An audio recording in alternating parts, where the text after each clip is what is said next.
saya hormati Profesor Nur, kita sudah sering ketemu. IKN kemarin juga kesini juga, hampir mudah-mudahan tidak bosan sama kita semua. Para wartawan, kalau ada intel catat yang benar. Hari ini kita tidak diberkahi oleh Allah Subhanahu Wa Taala. Saya ulang kembali lagi, karena kita sombong sama Allah. Gusti Allah nggak syarif, betul kan? Hari ini seakan-akan kita tidak punya Tuhan, seakan-akan Tuhan tidak tahu, seakan-akan Allah tidak tahu. Tapi hari ini kita dibukakan matanya oleh Allah, satu persatu ditunjukkan oleh Allah. Ada satu kesalahan paradigma. Di dalam Islam itu, politik itu adalah riayatus su'unil ummah. Memperhatikan urusan umat, urusan rakyat, urusan masyarakat. Rakyat itu bukan beban, tetapi rakyat itu adalah amanah. Allahu Akbar. Hari ini paradigmanya sudah keliru nih. 5 menit. Karena sudah jam 3 ini. Saya sudah bosan masuk sini. Tapi tetap disuruh masuk juga. Saya ingin berpanas-panas tadi. Politik itu adalah riayatus su'unil ummah, memperhatikan urusan umat, urusan rakyat. Maka para politikus harus belajar pada baginda Rasulullah Muhammad SAW. Seorang pemimpin suri toladan yang luar biasa. Hari ini hanya diperingati maulid nabinya saja, mengaku cinta Rasul, tetapi ajarannya diabaikan. Wartawan dengerin ini. Ini nanti masuk Refli Harun ini.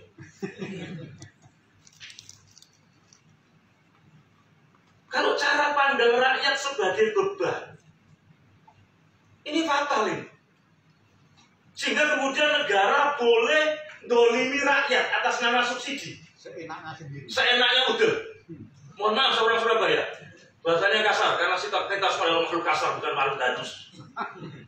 Hari ini di Indonesia, makhluk halus itu tergeser, Pak. Kalau Sabtu malam Minggu, ramai manusianya apa ramai jinnya, Pak? Di Surabaya ini. Jadi ternyata setan ada di Indonesia ini stres. Teman saya di Kompas itu, Om Pasikon, itu pernah bikin karikatur. Setan itu sampai stres minta dimutasi.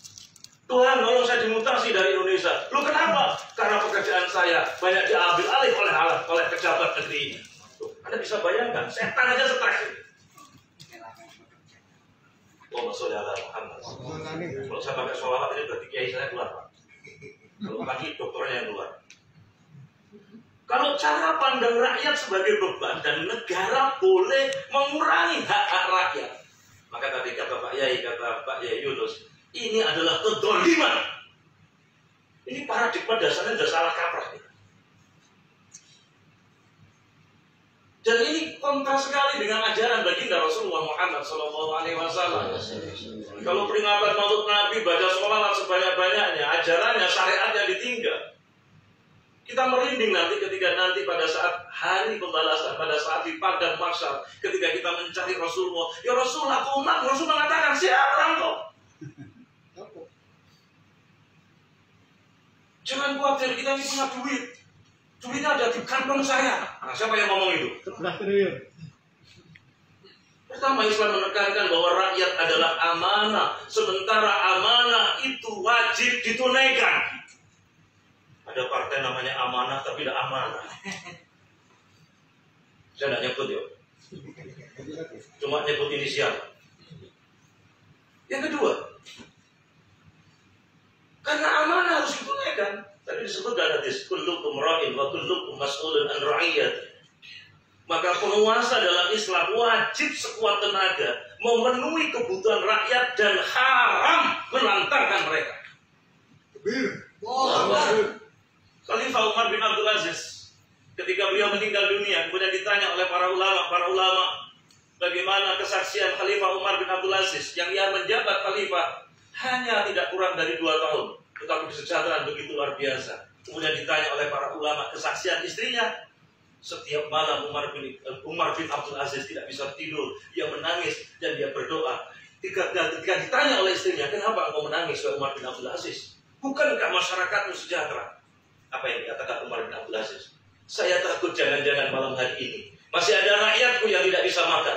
Jangan-jangan malam hari ini masih ada rakyatku yang tidak bisa tidur. Bagaimana pertanggungjawabanku di hadapan Allah? Ini yang harusnya diingat oleh pemimpin-pemimpin kita. Rakyat bukan beban sekali lagi, tetapi rakyat adalah amanah. Maka yang kedua, penguasa dalam Islam wajib sekuat tenaga memenuhi kebutuhan rakyat dan haram menantangkan mereka. Tadi para intelektual, banyak teman-teman kita sudah menyampaikan data. Jadi persoalannya bukan pengelolaan, tapi tata kelola tadi disampaikan. Sumber kekayaan alam kita melimpah ruah. Pasal 33 itu kalau diterapkan, Freeport itu dari gunung sampai apa? Itu kemudian ada yang hitung, itu dipotong 50% untuk biaya ekspor dan sebagainya. Itu mampu membiayai 100 tahun APBN kita dengan asumsi APBN kita dari 2.500 triliun. Itu baru Freeport, belum Newmont. Hari ini kita ini ditertawakan ini seperti tikus mati di lumbung padi karena persoalan paradigma yang keliru. Undang-undang dilanggar dan ditangkap. Kami yang ngomong kritis, pengajian-pengajian diinteli Profesor Nur. Tanya Pak Yunus ini ya.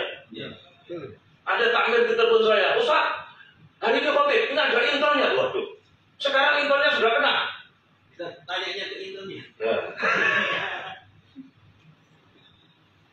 Oh, ketiga, pelayanan dan pemenuhan kebutuhan untuk rakyat itu berlaku sama dan adil.